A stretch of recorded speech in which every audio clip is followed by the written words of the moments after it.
اور بہن بھائیوں میں سب سے چھوٹی مگر سب سے زیادہ خوبصورت، یہ میں نہیں کہتی، میرے بارے میں سارا خاندان کہتا تھا کہ خوبصورتی اللہ کا انعام ہوتی ہے اور یہ ہر کسی کو نہیں ملتی۔ شاید حور کو خالق نے اپنے ہاتھوں بنایا ہوگا کہ اس کا حسن چاند کو بھی شرماتا تھا۔ سچ ہے کہ خوبصورتی نصیب نہیں بناتی، نصیب میں جو ہوتا ہے انسان کو وہی ملتا ہے۔ میرے نصیب میں بھی خوشیوں اور امیدوں کے بہت سے دن تھے، مگر یہ خوشیاں دائمی نہ تھیں، کیونکہ امیدوں کو حسرتوں میں بدلتے دیر نہیں لگتی۔ میں ابھی تیسری کلاس میں تھی جب میرے بڑے بھائی اور بڑی بہن نصرت آپا کی شادیاں ہو گئیں۔ آپا بیاہ کر سسرال سدھار گئیں اور بھائی کی دلہن ہمارے گھر آ گئی۔ میرے بھائی کا بزنس کراچی میں تھا جبکہ ہم بیلا میں رہتے تھے۔ میرا بچپن اپنے آبائی شہر میں گزرا، وہاں کے اسکول میں پڑھا اور کھیل کود کر ہوش سنبھالا۔ ہمارا اسکول کو ایجوکیشن تھا، لڑکے اور لڑکیاں ساتھ پڑھتے تھے۔ میرا چچا زاد حسیب بھی میرے ساتھ پڑھتا تھا۔ چچا کا مکان ہمارے مکان سے تھوڑے فاصلے پر تھا۔ وہ اپنے گھر سے اسکول آتا اور میں اپنے گھر سے اسکول جاتی۔ وہ میرا کلاس فیلو تھا لیکن اسکول میں اس سے بات نہیں کرتی تھی کیونکہ وہ بےحد شرارتی اور بدتمیز تھا۔ جب چوتھی جماعت کے سالانہ امتحان نزدیک تھے تو حسیب کے والد نے اس کی کاپیاں چیک کیں جو نامکمل تھیں۔ اس نے کافی سبق چھوڑے ہوئے تھے۔ ٹیچر نے اسی وجہ سے پرچہ لکھ کر دیا اور اس کے والد کو آگاہ کیا تھا کہ اس کا کام مکمل کروائیں ورنہ فیل ہو جانے کا اندیشہ ہے۔ جب حسیب کو باپ سے ڈانٹ پڑی تو اسے ہوش آ گیا کہ امتحان سر پر ہیں اور پرچوں کی تیاری کرنی ہے۔ وقت کم تھا، وہ گھبرایا ہوا تھا۔ میں اپنا کام روز کیا کرتی تھی، یہ میری عادت تھی، لہٰذا میری کاپیوں میں مشقیں اور اسباق کے سوالات مکمل حل کے ساتھ موجود تھے۔ چونکہ کلاس کی ذہین اور لائق طلبہ تھی لہٰذا ٹیچر نے مجھے مانیٹر بنایا ہوا تھا۔ حسیب جانتا تھا میری کاپیوں میں سال بھر کا کام مکمل ہے اور وہ کبھی اپنی کاپیاں مکمل نہیں کیا کرتا تھا۔ اس نے مجھ سے ریاضی کی کاپی مانگی چونکہ وہ کتابوں اور کاپیوں کو لکیریں ڈال دے کر گندا کر دیتا تھا اور سیاہی کے دھبے بھی لگا دیتا تھا، لہٰذا میں نے اسے اپنی کاپی دینے سے انکار کر دیا۔ مجھے ڈر تھا کہ کہیں یہ انہیں بھی پھاڑ کر واپس کرے، جیسے کہ وہ اپنی کاپیوں میں سے صفحے پھاڑ کر انہیں ڈھیلا اور بیکار کر دیا کرتا تھا۔ وہ میرا چچا زاد ضرور تھا مگر اپنی لاپرواہ طبیعت کی وجہ سے مجھے اس سے نفرت ہو گئی تھی۔ میں نے اسے اپنی کاپیاں دینے سے انکار کر دیا جبکہ ٹیچر نے الٹیمیٹم دے دیا تھا کہ اگر اس نے 3 دن کے اندر اپنا ریاضی کا کام مکمل نہ کیا تو اسے سزا ملے گی۔ جب میں نے کاپی نہ دی تو وہ سابقہ کام کی نقل نہیں کر سکا۔ مقررہ دن پر ٹیچر نے اسے ریاضی کی کاپی مانگی جس میں بہت مشقیں کم کی ہوئی تھیں، باقی کے سارے صفحات خالی تھے۔ اسے خوب مار پڑی اور ٹیچر نے سزا کے طور پر کلاس سے باہر کھڑا کر دیا۔ حسیب کو اس باعث بہت غصہ آیا کہ اسے اپنی کاپی دے دیتی تو وہ وقت پر ادھورا کام پورا کر لیتا اور اتنی بے عزتی نہ ہوتی۔ بس اس نے غصہ یوں اتارا کہ چھٹی کے وقت جب ہم گھر جا رہے تھے اس نے راستے میں مجھ سے اسکول بیگ چھین لیا اور ریاضی کی کاپی نکال کر پھاڑ کر پھینک دی۔ اپنی کاپی کے 4 ٹکڑے دیکھ کر میں رونے لگی۔ میری چچا زاد بہنیں ساتھ تھیں، انہوں نے گھر جا کر اپنے ابو سے حسیب کی شکایت کر دی۔ ادھر بابا نے حسیب کو بلوایا۔ جب وہ آیا تو رو رہا تھا کیونکہ اس واقعے کی شکایت اس کی بہن نے چچا سے کی تھی۔ شاید اس کے ابو نے اسے بہت مارا تھا۔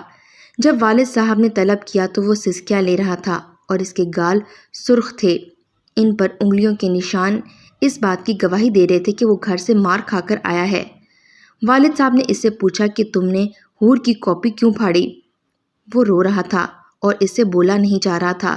میں نے سوچا کہ پہلے وہ اسکول میں ٹیچر کے ہاتھوں مار کھا چکا ہے، پھر باپ نے بھی مارا اور اب اگر میں نے اس کی شکایت کی تو اسے میرے بابا جان سے بھی مار پڑے گی، لہٰذا میرے دل میں رحم آ گیا اور میں نے بابا جان سے جھوٹ بول دیا کہ میری کاپی حسیب نے نہیں پھاڑی، یہ پہلے سے ہی پھٹی ہوئی تھی۔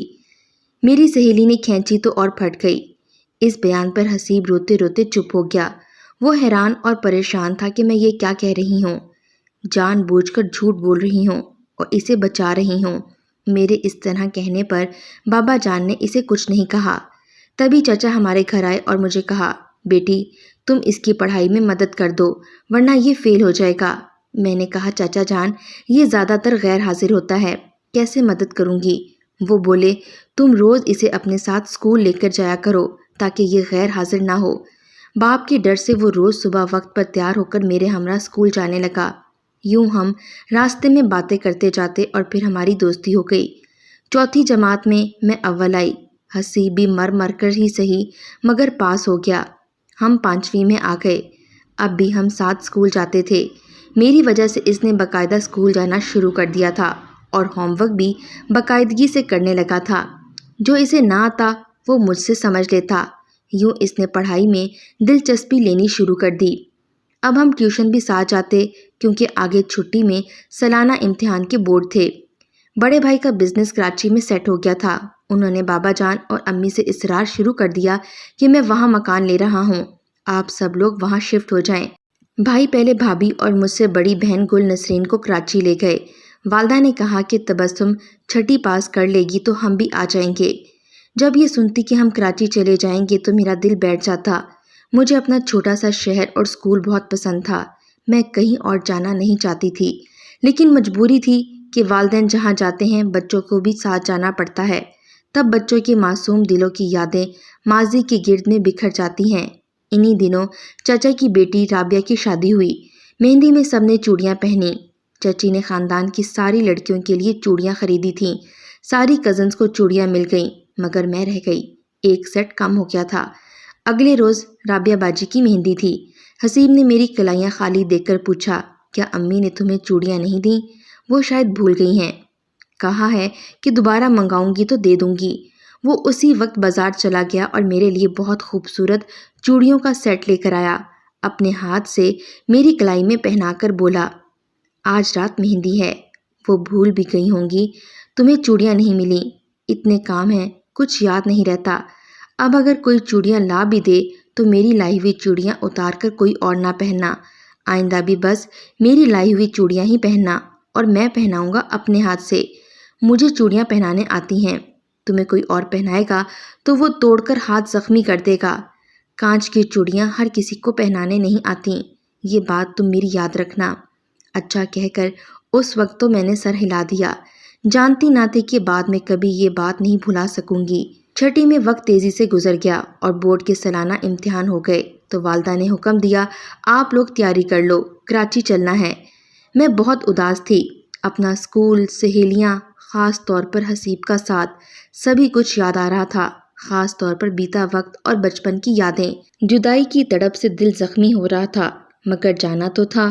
آنسو بھری آنکھوں سے دادا دادی، چچا چاچی اور ان کے بچوں کو اللہ حافظ کہا، خاص طور پر حسیب کو جس سے بچھڑنا بہت مشکل تھا۔ میں رو رہی تھی اور وہ بھی آنسو پونچھ رہا تھا۔ ہم رو کر الگ ہوئے۔ میں نے اس سے وعدہ لیا کہ وہ اسی طرح دلچسپی سے پڑھتا رہے گا اور اسکول سے ناغہ نہیں کرے گا کیونکہ اب اسے پرائمری اسکول سے ہائی اسکول میں جانا تھا۔ کراچی ہم بہت جلد سیٹل ہو گئے۔ بھائی کے ساتھ بابا جان بھی کاروبار میں مددگار ہو گئے۔ ہم دیکھتے ہی دیکھتے اسیر ہو گئے۔ والد نے ایک شاندار گھر خرید لیا جو ڈبل سٹوری تھا اور جس میں بہت سے کمرے تھے۔ ہم سب کے اپنے بیڈ روم تھے۔ اپنی گاڑی میں اسکول آتے جاتے تھے۔ میں نے میٹرک پاس کر لیا اور کالج میں داخلہ لے لیا۔ اس دوران ایک بار بھی اپنے آبائی شہر نہیں گئی۔ کبھی رشتہ داروں کا پیار ان کی یاد آتی تو دعا کرتی کہ کوئی موقع آئے اور ہم اپنے شہر جائیں، میں سب سے ملوں، پرانی یادیں تازہ کروں۔ کالج میں میری دوستی ایک لڑکی لائبہ سے ہو گئی۔ ہم اکٹھی کالج آتی جاتی۔ اس کے سوا میں نے کسی اور سے دوستی نہ کی کیونکہ مجھے کسی چیز سے دلچسپی نہ تھی سوائے اپنی پڑھائی کے، جبکہ اکثر لڑکیاں لڑکوں کی باتیں کرتیں اور ان سے دوستیاں کرنے کے خواب دیکھتیں، فضول قسم کی باتوں میں وقت ضائع کرتی تھیں۔ میں ہمیشہ اس قسم کی لڑکی سے کنارہ کشی کرتی تھی۔ چونکہ لائبہ بھی میری جیسی نیچر کی تھی، اس وجہ سے میری اس کے ساتھ بنتی تھی۔ میں کبھی کبھی صرف اس سے حسیب کا تذکرہ کرتی تھی۔ سیکنڈ ایئر کے پیپرز ختم ہوئے تو ایک روز اچانک بابا جان نے یہ خوشخبری سنائی کہ چچا کی بیٹی کی شادی ہے اور شادی میں ہم سب کو جانا ہے۔ یہ اطلاع سن کر دل بلیوں اچھل گیا۔ میری خوشی کا کوئی ٹھکانہ نہ رہا۔ مدت بعد اپنوں سے ملنا ہوگا، خاص طور پر حسیب سے۔ جانے وہ اب کیسا ہوگا، کیسا لگتا ہوگا، اب تو بڑا ہو گیا ہوگا۔ خبر نہیں پہلے کی طرح ہم بے تکلفی سے بات کر پائیں گے یا نہیں۔ کیا اب بھی اس کے دل میں میری یاد بسی ہوگی؟ بھابھی نے کہا، ہم شادی میں جا رہے ہیں، اس کے لیے کچھ شاپنگ کرنی ہے۔ کیوں نہیں بھابھی، مجھے بھی جانا ہے۔ مجھے اپنے لیے کچھ خریدنا ہے اور کچھ تحفے اپنے کزنز اور سہیلیوں کے لیے۔ اتنے برسوں بعد جا رہی ہوں، سبھی شادی میں ملیں گے تو کیا سوچیں گے کہ حور کیسی کنجوس ہے، کراچی سے آئی ہے اور ہمارے لیے کچھ نہیں لائی۔ ہاں ہاں ضرور چلو، تمہارے بھائی نے بہت سارے روپے دیے ہیں، جو تمہاری مرضی ہو خرید لینا۔ ہم مارکیٹ چلے گئے، میں نے سینڈل خریدنا تھا، دکان پر گئے، سینڈل نکلوائے مگر جی نہیں کیا، واپس رکھوا دیے۔ گھڑیوں کی دکان پر جانے کی جلدی تھی، بھابھی نے بھی اپنے لیے گھڑی لینی تھی۔ میں نے بہت سی گھڑیاں دیکھیں۔ جب بھابھی نے اپنے لیے رسٹ واچ پسند کرنے میں مصروف ہو گئیں تو جلدی سے ایک قیمتی مردانہ گھڑی میں نے پسند کر لی اور قیمت ادا کر کے ڈبیا پرس میں رکھ لی۔ اس کے بعد ہم نے بہت سے گفٹ لے لیے، کچھ کزنز کے لیے۔ بھابھی نے یاد دلایا کہ تم نے چوڑیاں تو لی نہیں، مہندی میں کیا پہنو گی؟ میں نے جواب دیا، بس اب رہنے دیجیے بھابھی، کافی دیر ہو گئی ہے، میں تھک بھی گئی ہوں، چوڑیاں اپنے شہر سے خرید لوں گی۔ گھر پہنچی تو امی نے کہا، کچھ کلائی میں پہن لو، شادی میں جا رہی ہو اور کلائیاں خالی ہیں۔ میں نے سنی انسنی کر دی اور کوئی چوڑی نہیں پہنی۔ ہم اپنے آبائی شہر پہنچے۔ کیا بتاؤں، اپنے پرانے گھر کو دیکھ کر کتنا سکون ملا، جہاں اب دادا دادی رہتے تھے۔